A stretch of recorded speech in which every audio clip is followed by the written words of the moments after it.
Navbatdagi obyektimizni mana ki chotki qilib to'plikponlarni to'qib oldik. Xo'p, sizlarga bugun asosiy ko'rsatmoqchi bo'lgan narsam shu obyektimizdagi katyol bo'ladi.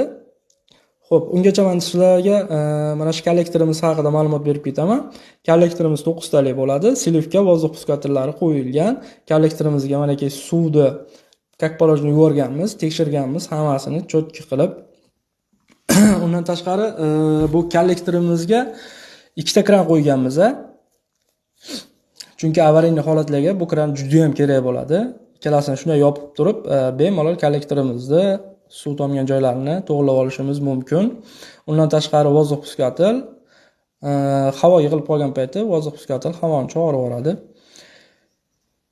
Xo'p, kimga shunaqa xizmatlar kerak bo'lsa, bemalol aloqaga chiqaverasizlar. Tunu kun xizmatlaringizga biza mana sanuzelimizni ham hozir men sizlarga ko'rsatib o'tib ketaman. Mana bu yerda ikkita sanuzelimiz uchun to'pli polni shlankalari ketgan. Bu yerda shlankamiz 30 metr issiqlik zakonni bo'ladi, kichkina qilib to'qilgan.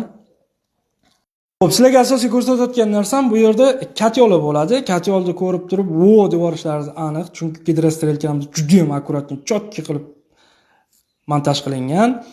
Xo'p, agar ishimiz yoqqan bo'lsa, bitta laykchani tarsida bosib yuboringlar. Gidrostrelkalarimizga qaranglar, qanday akkuratni chiqqan, katyolchamiz, bolderimiz o'rnatilgan.